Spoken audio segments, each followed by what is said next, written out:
So all of you should be able to see my screen right now, at least. So, all right. So let me go into present only mode.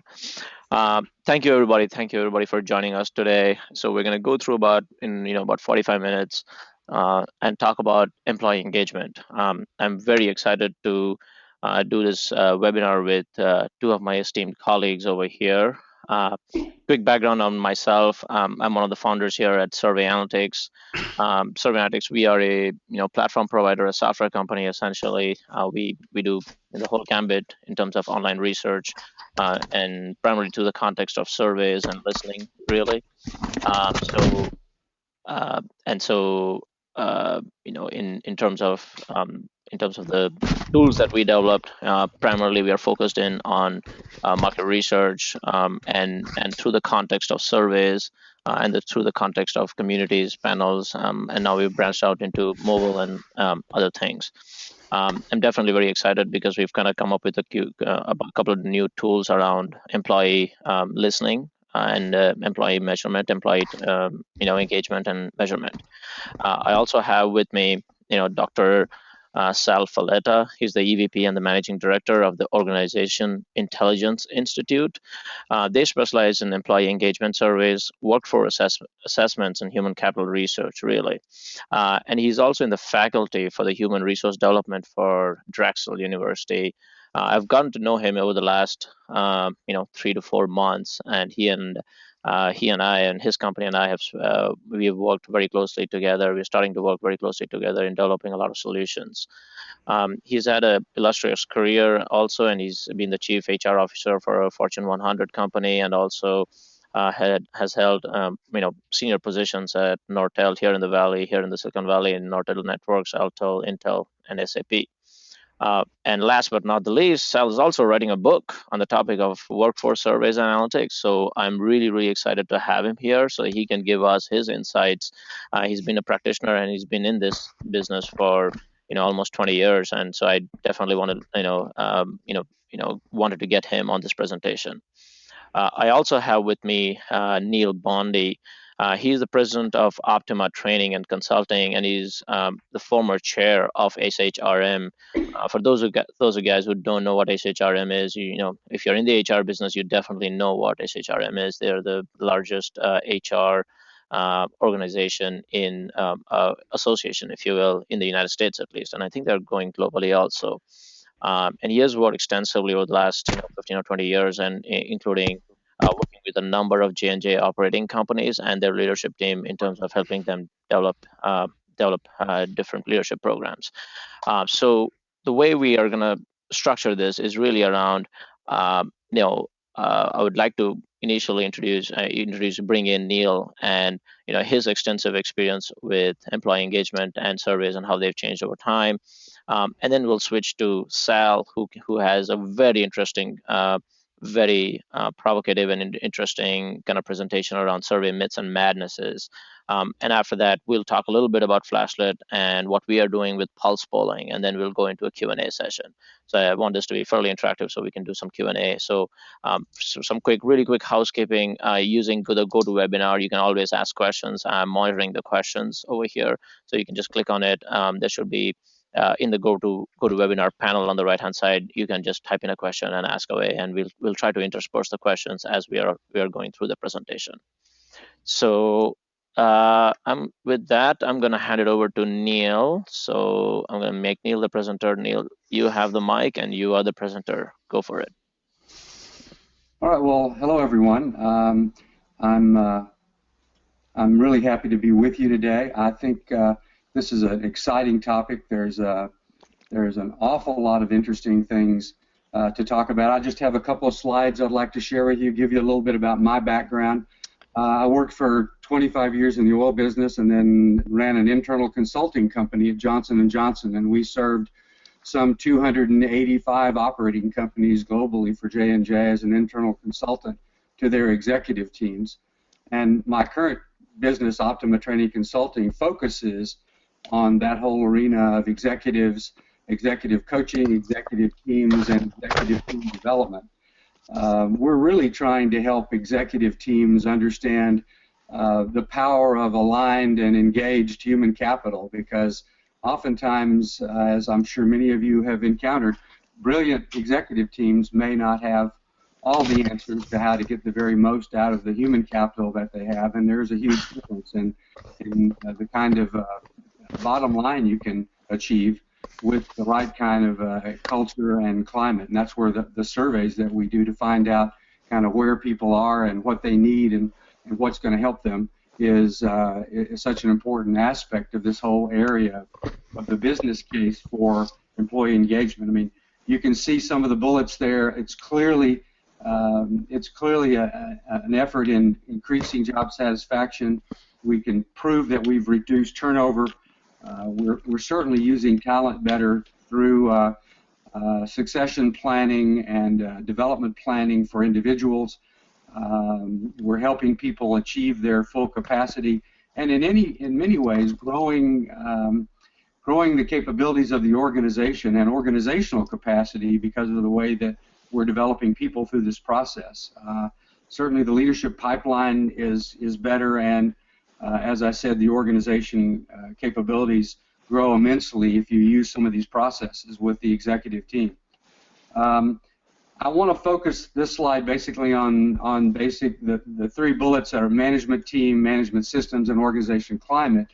And if you wanted to plug something in the middle of that, employee engagement is sort of the key, in many ways, the key to keep those things aligned and to be sure that the management team, the management systems, and the organizational climate are the right kinds of things to help people achieve everything that they're capable of.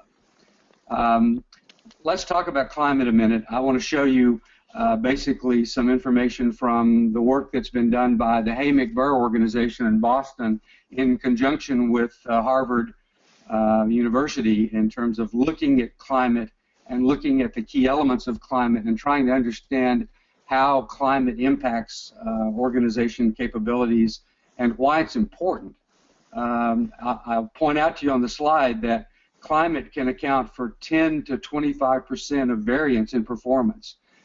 Some of the research that I've done and that I've done in conjunction with the Hay McBurr organization indicates that if you can create the right kind of environment for people, you can see anywhere between 15 and 30% difference in bottom line performance of organizations. And I'll give you an example of that I think is kind of fun to think about. I'm sure most everybody who's attending the webinar gets some flying in. And I used to work extensively with Southwest Airlines, and Herb Kelleher and Libby Sartain, who were the first, who were the chairman and president and the HR VP of that organization. I just want you to think about the difference in Southwest Airlines and American Airlines. If you fly, I'm here in Dallas, and I fly on American Airlines extensively, and there's a huge difference in my view of the climate and culture of those two organizations. At American Airlines, I don't think I've ever seen the president of the company on the tarmac cooking hamburgers for the baggage handlers, during the day, or throwing a party for people when they arrive on the scene at American Airlines. And if you think about it, there's a huge difference in terms of Southwest Airlines has been profitable every quarter since they became in existence, and American Airlines gone through highly published problems with with their labor unions and with their culture. And if you fly American Airlines, I know you see some of the things that I see that I think are very much cultural problems for American Airlines. So, and there's a huge difference in the way these two organizations operate, and so that's an example of the climate and culture kinds of things that you can see visibly in organizations. Employee commitment is a key factor in this whole area of productivity, and getting people aligned and getting them committed and having them feel like it's their company and not the management's company is a key element in this. People support most what they help create, and performance and productivity are obviously key outcomes. We as in my case, a human resource executive, I've got to constantly focus on the business case for some of these kinds of initiatives that we try to encourage our executive teams to get involved in. And you'll see the last bullet in this slide is I ask these executives sometimes, when's the last time you washed a rent car? And they look at me like I have two heads. and they wonder why in the world I would ask that question, and the answer is invariably, I've never washed a rent car. And I say, well, that's probably because you don't own it. And they say, yeah, that's right. And I say, well, think about this as from an organizational context. What if the people in your company think about your company like a rent car? They don't own it, they don't change the oil, they don't wash it, they don't take care of it, they just drive it for the day. You get a very different level of performance if they own it and it's theirs, and they feel a sense of obligation to do the very best they can. You get a very different differential kind of performance from them if they feel they own it. So this whole process of employee engagement is really, in part, trying to help people understand how they own it and how they are a part of the success of the organization. The key kind of things that we look at when we look at climate dimensions, we look at flexibility and responsibility, and you can see some of those on the slides. You know, people have to have flexibility in this environment because of all the dynamics and all the rapid changes that we're all dealing with, and you have to be sure your policies and procedures are flexible enough to meet the demands of all of the new generations of workers that are coming in and the kinds of things that they expect. Certainly in the Silicon Valley, those people who work there can see a lot of those differences than some of the old tried and true organizations. I worked for Johnson & Johnson for 15 years, and very different kinds of climate and culture there than you would see in Silicon Valley. Responsibility, this is that whole idea of people owning it. Standards, you know, you've got to be sure people are clear about what's expected, and that's why this whole process of engaging people in some kind of a survey to find out, you know, are the standards you have in place, do they work, and do they help people achieve what they're trying to achieve and what the organization is trying to achieve. And rewards is another big part of that. You know, you've got to make sure your reward systems are actually encouraging the right kinds of behaviors. Many companies have reward systems that actually discourage the right kind of behavior, which is kind of very strange, but it happens everywhere. The last two things that are critical in this area is clarity. If people aren't clear about how they fit and where the organization is going and what the vision and mission and goals are and how they're a part of that, if they're not clear about that, then all kinds of problems pop up in the organization. There's all kinds of issues that you'll see if clarity is not there. And from the research we've done, we know that clarity is the most important element in this whole arena because it affects everything else. It affects all the other characteristics. And clearly team commitment is another big part of this process because you need to find out where people are and how committed they are and if they're driving it for the day or they're actually committed to the organization. Committed, aligned employees make a huge difference in the success of the organization. So we measure all those things with an instrument called the Organization Climate Survey, and that's a survey that our organization does for our executive teams so they can look at the climate they've created with their leadership and then look at the kinds of things they need to do differently to try to improve their climate so that people can be more productive. So this is just one kind of survey opportunity that's available out there for you to use, particularly with your executives. Hey Neil, I have yes. a quick question over here. So you Sure. mentioned, this is great. So you mentioned these 6 dimensions. Can you kind of help us understand how did you guys come up with those dimensions for those Yeah, 6? There was a research team that was made up of the folks from the Hammock Burr organization in Boston and a number of professors and students at Harvard. And they went out and they studied 300 what they call top teams. These were high-level executive teams in major corporations like IBM and Toyota and Fortune 500 companies. And when they did the research, they actually had some control groups. They had 2 teams at IBM that were almost identical except for the individuals involved, but they had the same products, the same processes, they had the same clients, and they did some executive teamwork, top teamwork with one team, and then they didn't do it with the other. And the team that got the intervention had a $57 million increase in profitability over the one that didn't.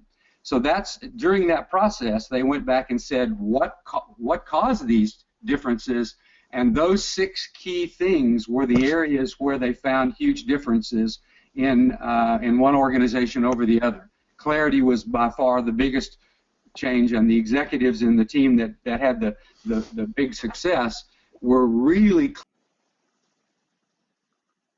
people about what worked and what didn't work and how their job fit with the overall vision and mission of the organization. Does that help?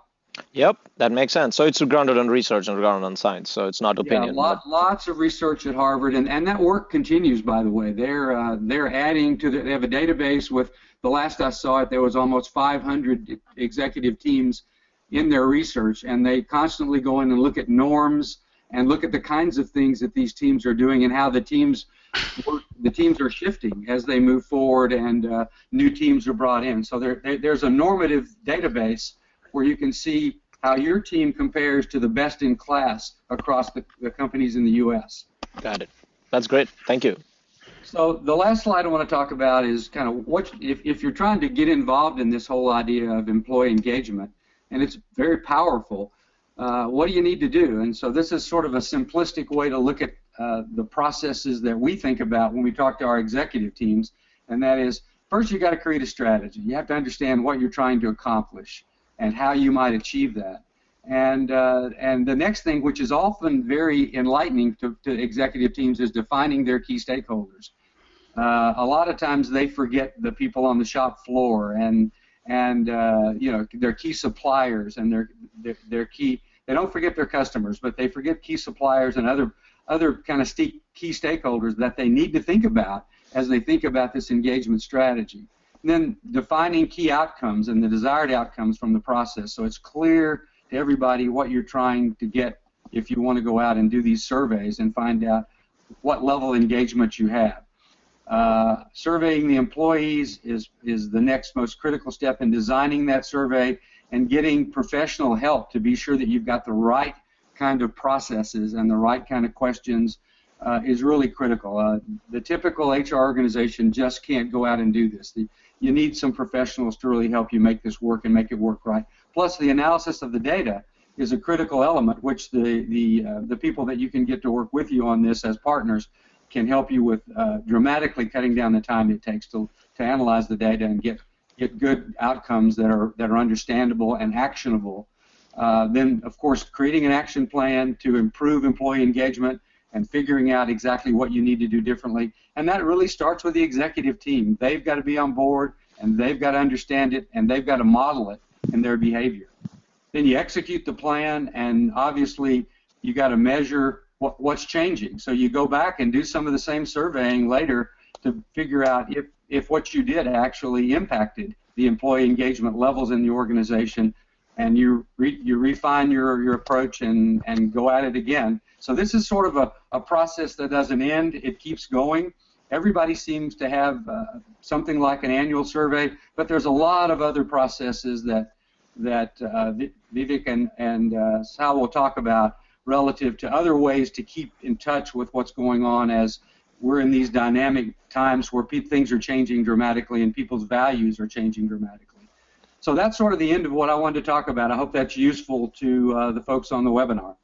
Absolutely, absolutely. Thank you. I mean, I love the idea of the kind of organizational climate, you know, of assessing the climate rather than like jumping into it and doing doing a climate assessment. And then I also absolutely love the kind of the part you mentioned about the ownership. Like, you know, ownership thinking is kind of probably the kind of, you know, most important, and that kind of comes from clarity and things like that.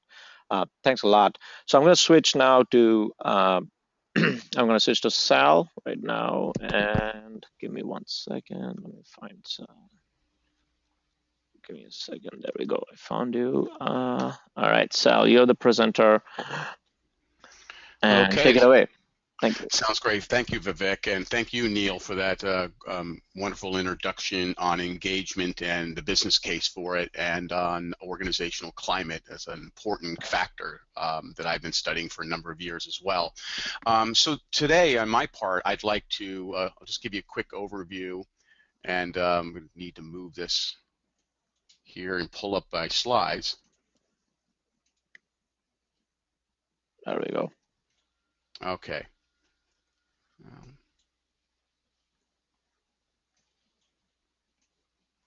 Okay, so Some of the work that I've been doing on employee engagement, I'd like to kind of share with you some of the myths and madness associated with engagement, and how surveys, I'll start out with how surveys changed over time, get into the myths and madness associated with employee engagement surveys, and then introduce to you some our approach, what we refer to as Organizational Intelligence Institute surveys, that is, and which measures not only employee engagement but other important factors to consider.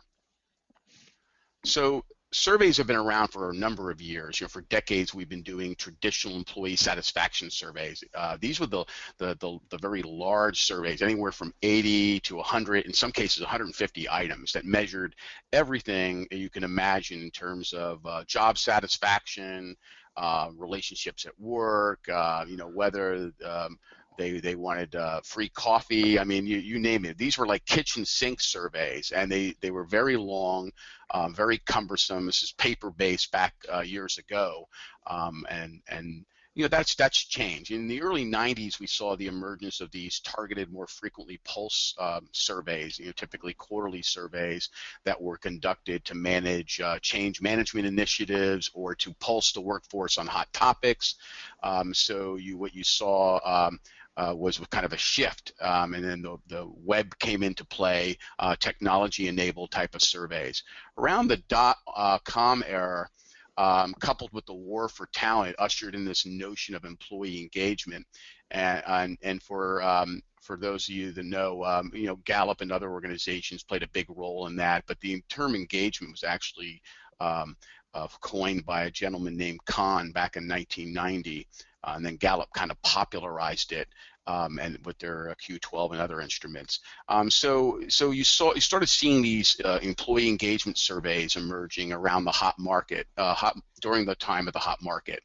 And now we're starting to see kind of for specific purposes, these real-time workforce surveys, teeny pulses, micro-polling on any device, you know, computer, tablet, mobile, and we're starting to see a trend there as well.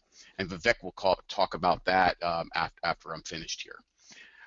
So let me share with you some common myths associated with engagement. One myth is engagement goes beyond employee satisfaction, motivation, and commitment. Well, it does somewhat, but not necessarily. Let me give you a definition real quick. So if you look at all the definitions out there, and there are a number of leading survey providers that have a definition of engagement, and it looks fun. They're fundamentally similar when you look at them all, but engagement essentially is the relationship people have at the cognitive, emotional, behavioral level with their jobs, their coworkers, their organizations, and their overall effort and enthusiasm they put into their daily work. And you'll typically see things like, you know, a definition like, for example, employees, the extent to which they contribute to discretionary energy and effort on the behalf of their organizations. And so it's a multi-dimensional concept or construct. But let me add here. So we have this label engagement, right? And so what's contributing, I think, to some of the confusion and the madness, which I refer to, is this belief that we need a newer, sexier label. For example, Ken Blanchard recently and his team said maybe we need to get beyond engagement to employee passion. Well, you know, the industry, where we're all guilty of it, sometimes gets carried away with labels. About every 5 to 10 years, we come up with something a little sexier. I don't think we really need a sexier label. You have to ask yourself, you know, it was employee satisfaction for years, now it's employee engagement. Employee passion now is being proposed. You know, what's next? Employee ecstasy? And, you know, joking aside, I think engagement is a good term. It resonates with executives now, but when you really look at engagement in terms of what it really is and isn't, it's arguably old wine in a new bottle. Now nobody wants to hear this, but there's a paper that was written by Macy and Schneider, who wrote The Meaning of Employee Engagement, and they said when you really look at it, it's a combination of employee motivation, job satisfaction, and organizational commitment. You know, with me, and maybe you can add in the relationship that employees have along these lines. But the bottom line is, if you look at these employee engagement indices that are part of usually larger surveys, there's questions pertaining to their motivation, energy, and effort, questions pertaining to their satisfaction and commitment and turnover intentions, etc. And that's what typically comprises these engagement indices. So technically it's old wine in the new bottle, but that's okay. You know, if it gets our executives excited again, um, you know, and you know, engaged, for no pun intended, I think that's a good thing for all of us, because we know now there's a growing body of research that demonstrates the linkage between employee engagement, that is, and individual and organizational productivity, reduction in turnover, etc. Another myth, a common myth, is the more employee engagement, the better. Yeah, to a point. You know, there is such a thing as too much of a good thing could be bad.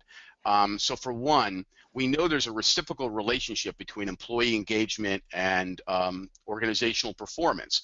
So in studies that I've seen and have conducted myself at Intel and other big firms, we noticed that when the stock price goes down, well, engagement level goes down.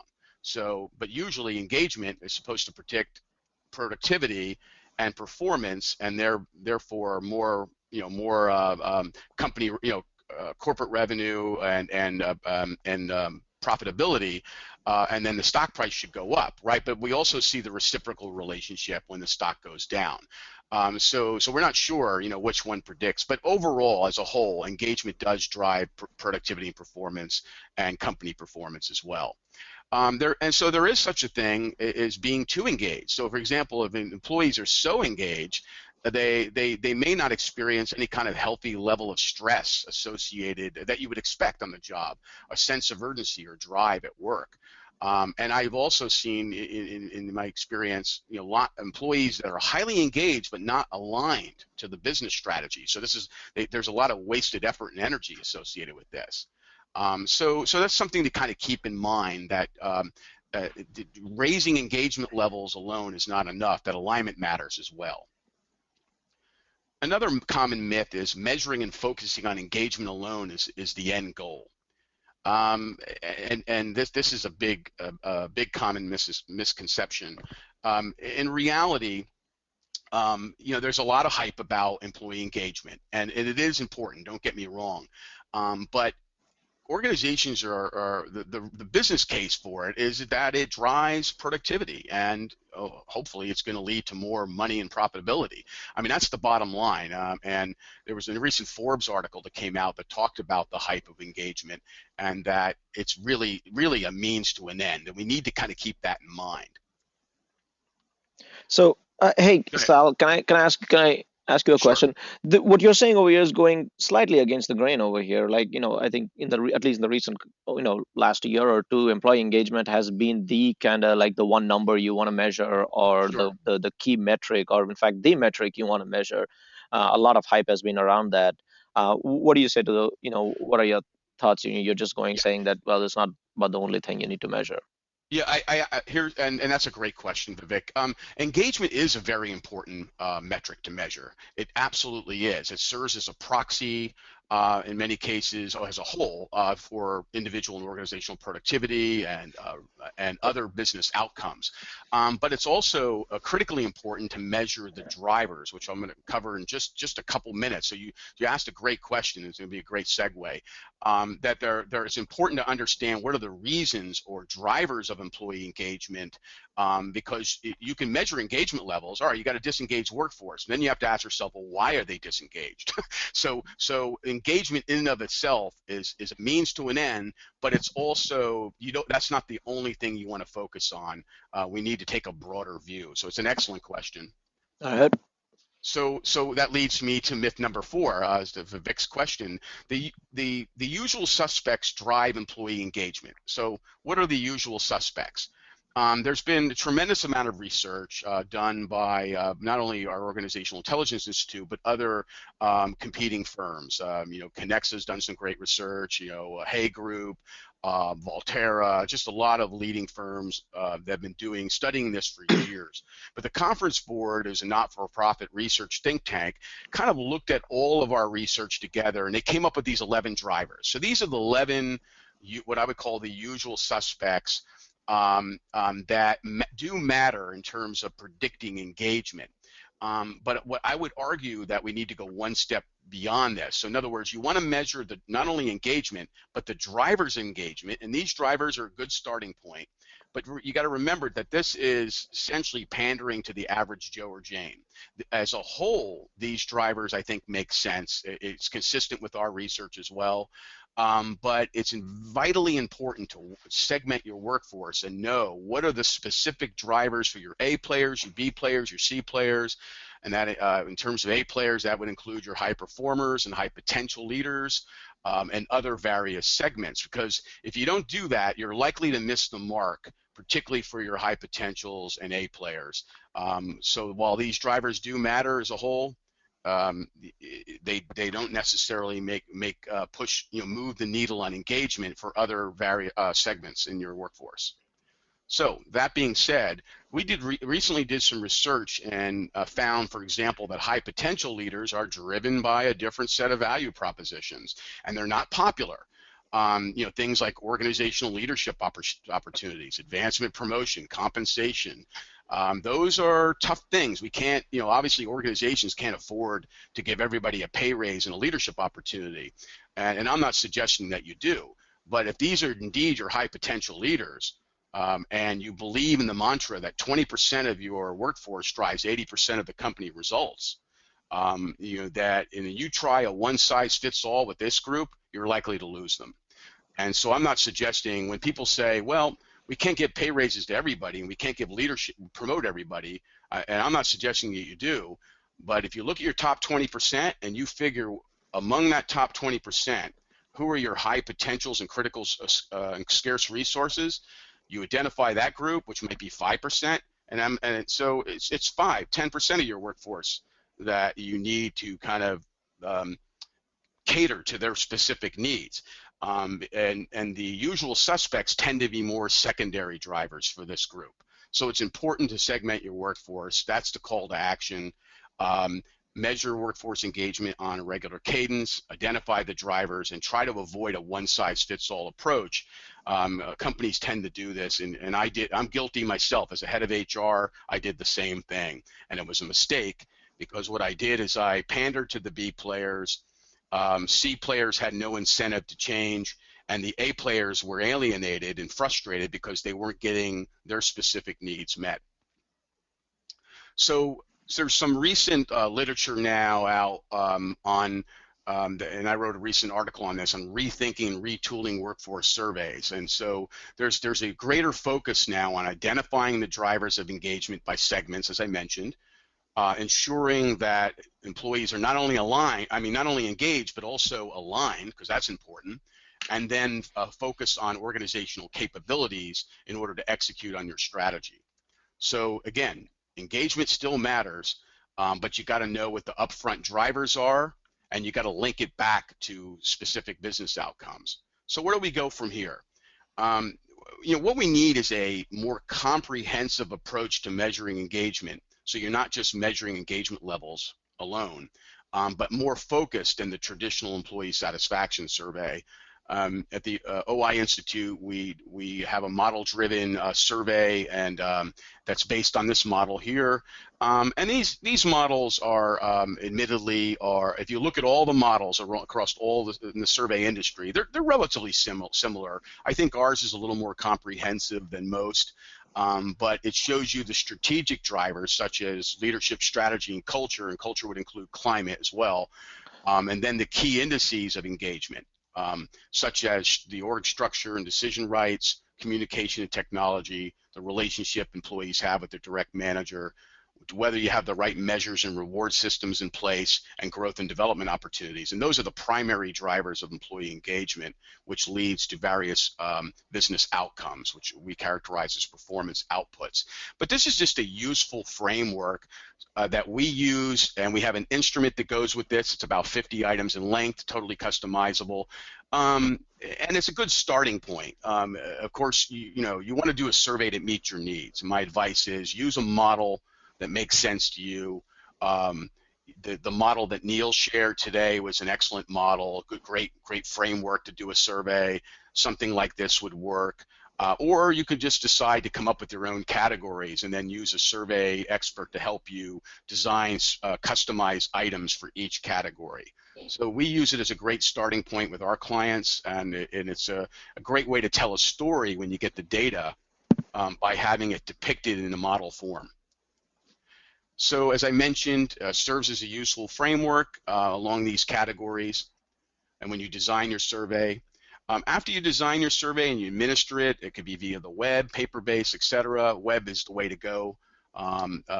Paper-based is kind of phasing out a little bit. And if you have a workforce that doesn't have access to the web, you can still do it with a kiosk or a tablet and give a manufacturing environment access. So there's just a lot of great technologies now that enable that.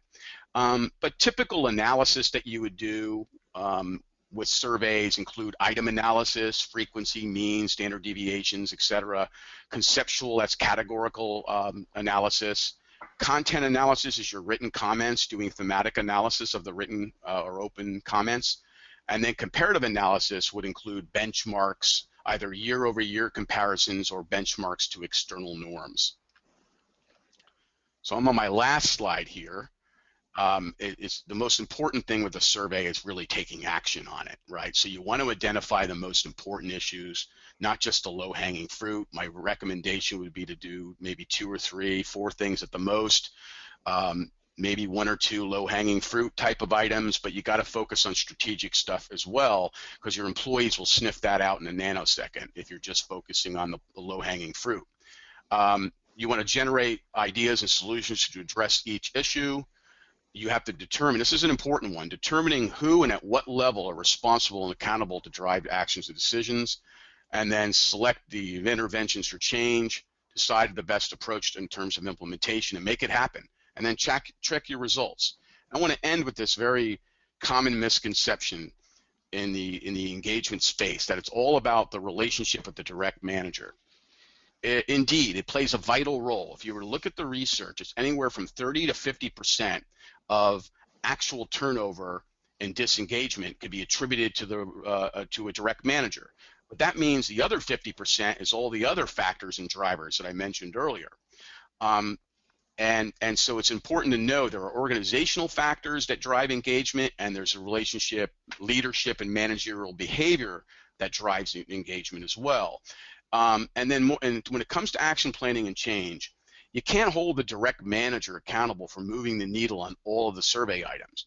So if it's a line manager, he or she is not going to be in a position, they're not going to have the decision rights to make fundamental changes to your performance appraisal system or your compensation system. That's going to take C-level executive decisions, right? And so you can't put it all on the shoulders of the direct manager. You got to know that some decisions and actions have to be taken at the corporate level, some could be done at the BU level, and some can be done at the line manager level. So that's what I have in summary. And at this point, I'll turn it over to Vivek. Thank you so much. I appreciate it. Thank you. Thank you, Sal. I think there are a couple of quick questions that have come up that I think would be interesting to get your opinion on. I think your vision around, like, one size does not fit all. You take a survey and then you say, like, you cater to the B players. That's a question from Steve Kelter is, how do you quantitatively measure segment employees into A, B, and C players in the context of an employee survey? Do you use a survey itself to segment your A, B, C players, or do you, how? I mean, I'm just kind of curious as to what your thoughts are. Yeah, and it's a slippery slope with that one. You don't use a survey itself.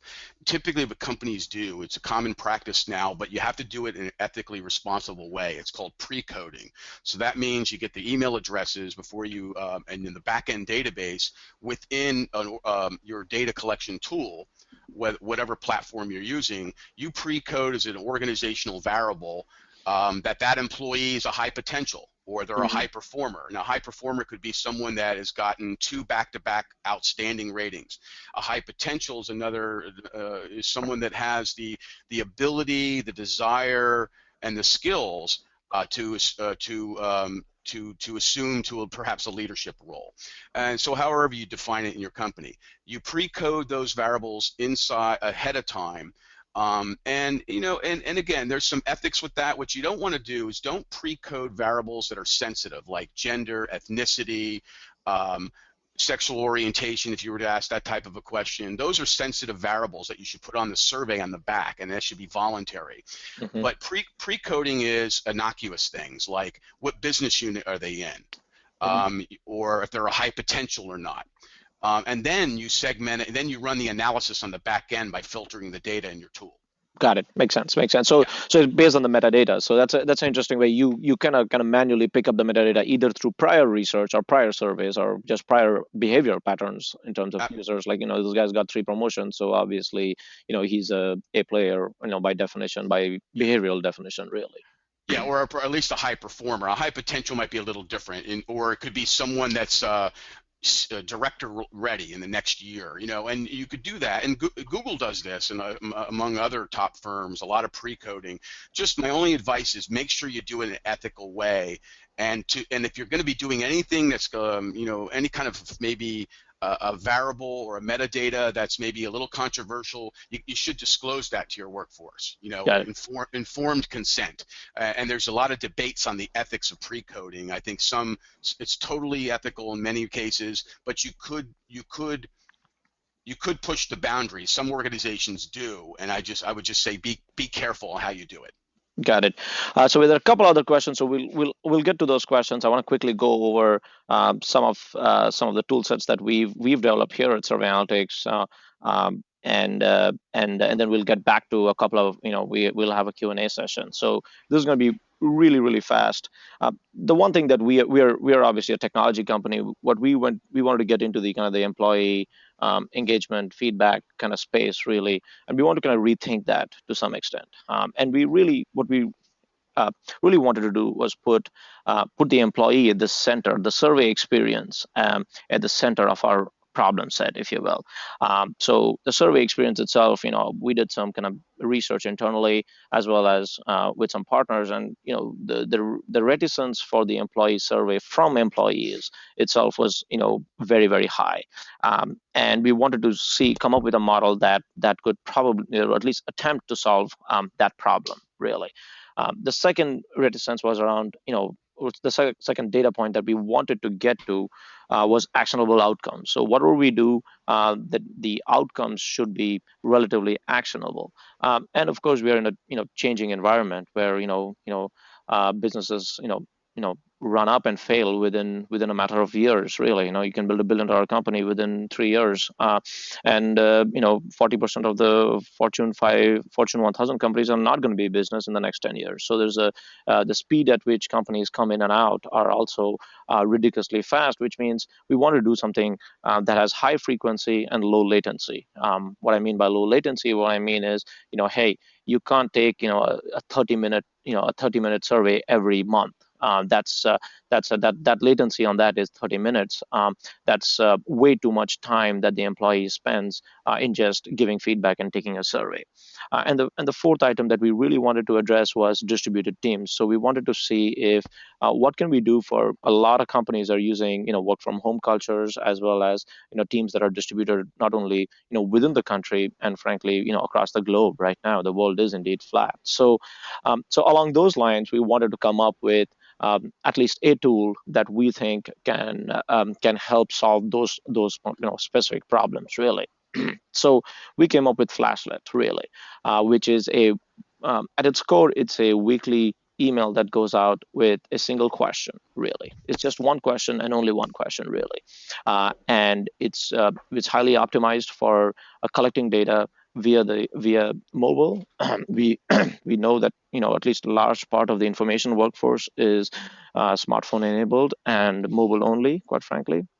So we wanted to make sure that the key thing that we wanted to make sure is that we wanted to do high frequency data collection, but make sure that at no point does an employee spend more than literally 30 seconds to a minute responding to something. So that was those were the parameters that we set ourselves to, and then we wanted to see what can we do, really. So I'm going to switch to our tool itself, which is the setup of Flashlet. So within Flashlet, effectively you upload your employee roster, and then you can set up the question that you want to get answered on a weekly basis.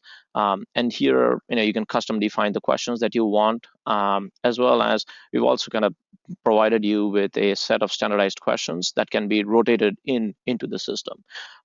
Think of it as a distributed survey over time. So what this leads to is, instead of the employees thinking that we're going to take 15 minutes to fill out a survey, they're only going to fill out one question per week, really.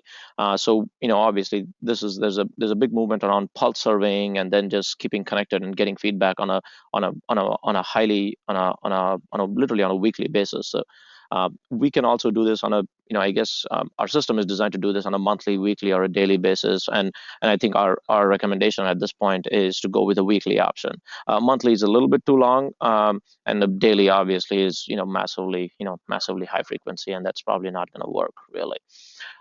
And setting things up is fairly easy. So once you set it up in terms of the questions, every week, as you can see, every week a question goes out, and we're getting data on a weekly basis. This at least anecdotally, most of the employees enjoy taking that survey, because they are now trained to the fact that this is a single question survey, literally. So since it's a single question survey, they look forward to it on Fridays. On Friday at 5 o'clock, the email goes out saying that, hey, this is what we want you to answer. It becomes a little of a quiz and engagement tool also, and people are excited about it, and people want to participate about it. You don't have to kind of drive them to participate about it, really. And we, like I talked a little bit about making it highly mobile optimized. So this is actually a screenshot of the survey that you see. It is, as you can see, the other thing that we wanted to do was literally from the email itself, they should be able to respond. So it's an embedded survey itself. So they just respond to that single question via the email itself. And the other thing that we thought about was sharing the data in real time, really, almost real time. So what happens on a very practical level is that on Fridays, the email goes out, and literally on Monday, another email goes out regarding, with the results to the entire team, really. And sharing the results, and we have customers who kind of think of it both ways. Some customers actually share the results with the entire team, and some customers share the results with a select group of a management team or a select group of users, really. And that really is a function of work culture. Different cultures want to respond to the data differently. But what we definitely kind of believe in the fact that the data should be shared for employees to feel participatory as part of the process. And then finally, we wanted to get it shouldn't be just about engagement, but also about actionable results, really. So this is an example of effectively the OHI scorecard that has been filled over time. Instead of having one big survey to do this, literally at a point of time every 6 months, you could potentially use the scorecard to have the data filled over time, every week rather, over the course of the month, and you can have some data that you can action upon and see what can be done with it. So in short, I'll keep this part really short. So this is what we've been developing over the last couple of months, and this has gotten great traction with with our pilot group of customers that we've piloted with, and it's been taken off, and we're definitely very, very excited about it. And that's what's going on our end. I think there was an interesting question. I think we'll just switch to Q&A right now. There was an interesting question about how do we get around survey fatigue. How and Sal and Neil, I guess either one of you can jump in and answer that question. Is like, how do you make sure that the data gets back to the the employees are part of the equation? How do you get that? What are your experiences, and what are your, frankly, recommendations, really? Sal, do you want to go for it? Yeah, let me repeat that question. I want to just make sure I fully understand it. You mean in terms of taking action on the results, or for survey fatigue? No.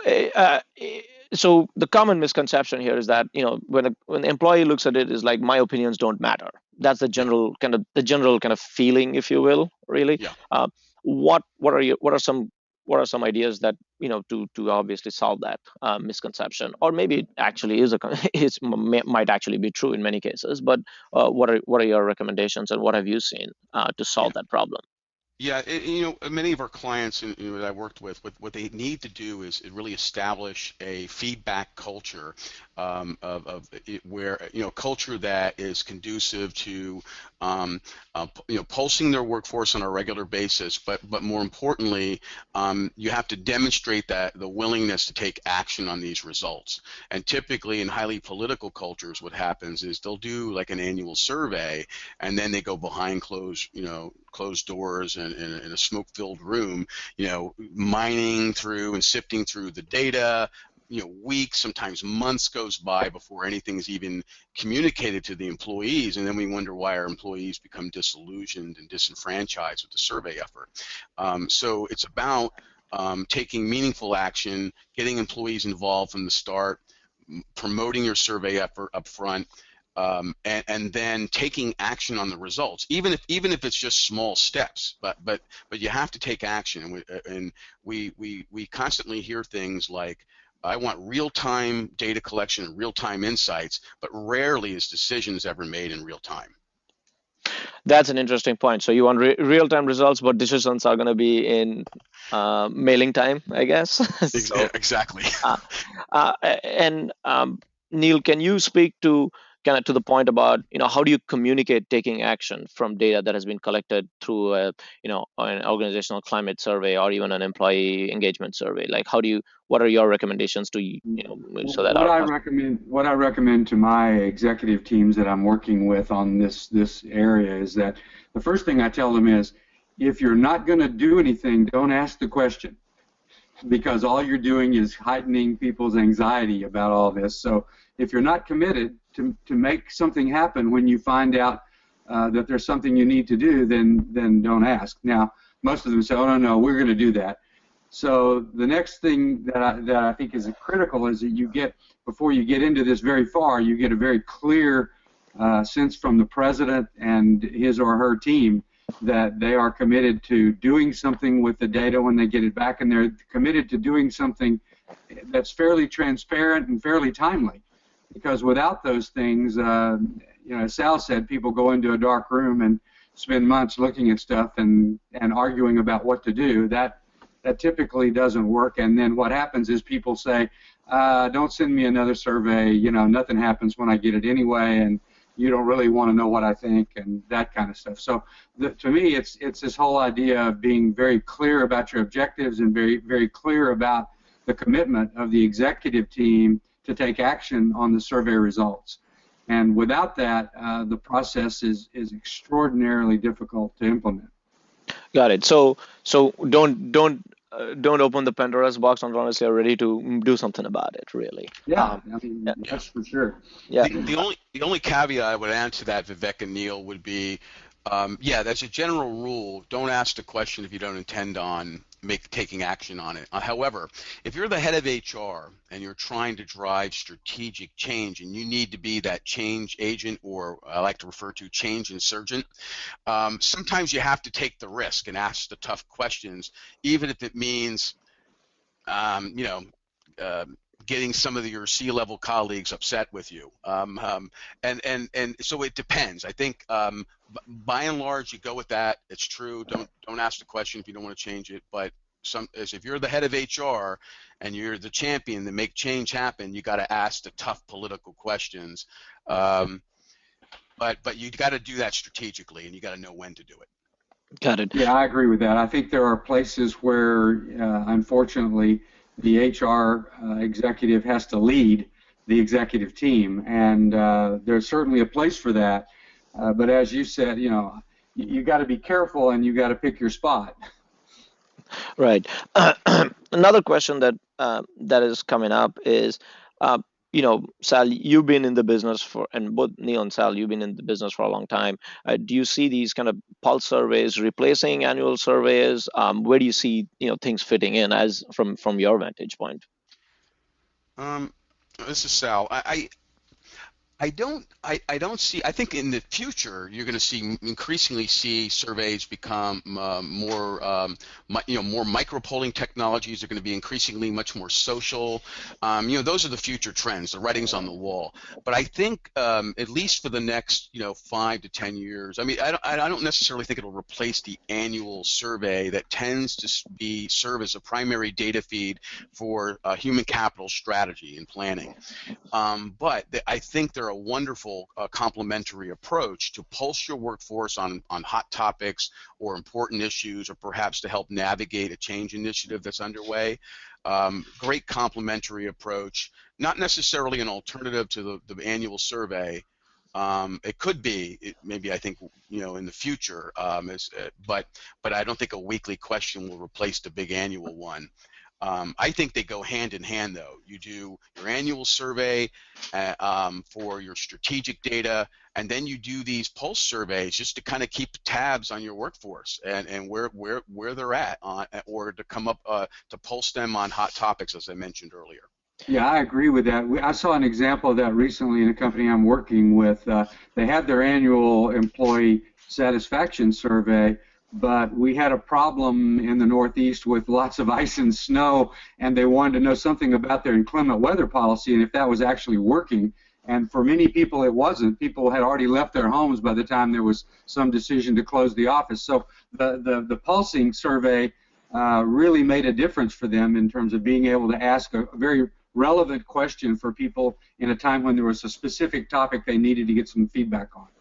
Yeah, I mean, we're also seeing the same thing. We've been piloting Flashlet with a bunch of our customers, and it's not obviously replacing it. What it's doing is augmenting it and kind of enhancing the entire kind of employee to kind of management relationship, really. So that's been fairly complementary, and kind of that's how at least even we are doing it. Couple other questions around, like just housekeeping questions around the we are recording this this entire webinar as well as the slides, so we'll be sending out an email with both the slides and the recording of the video in the next couple of hours right after the webinar is done.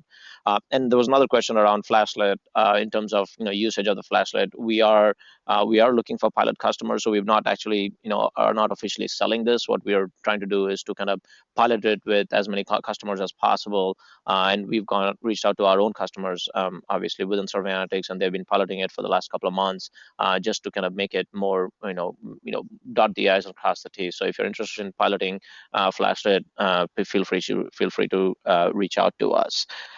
Any other I think the one thing that I did learn today was kind of especially from both of your presentations, Sal and Neil, is alignment plus engagement, really. So it's not just only about engagement. I mean, I've been reading up on this, and a lot of conversation is just about engagement. But I think, Neil, you talked about the organizational climate and the alignment. So if you can get alignment and engagement together, then you're kind of mixing the two together, and that's where productivity can be enhanced.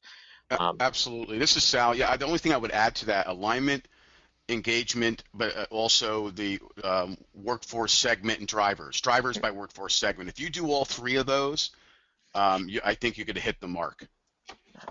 All righty, good. So I think those are, it's exactly, we're on the money. So it's exactly noon. So thank you everyone for joining us today. And this has been a fun webinar. I don't think we got to all the questions, but we got to most of the questions, I think. And if there are other questions, obviously, I think we'll send out an email with the, like I said earlier on, with the video, as well as contact information for Sal, Neil, and myself. So if you have, any specific things related to Sal's presentation or Neil's presentation, you can, reach out to them too. We'll give everybody who's attended the webinar will get their contact information, so you can, reach out to them. With that, I also want to take another minute and say thank you very much, Neil and Sal, for agreeing to join in on this webinar. And I'm 100% sure that everybody who listened to your amazing presentations, they got something out of it, and they're gonna go. I think they're gonna go try to do something new now. So thank you very much. Well, thank you. All right. Thanks, guys. Bye. Thank you.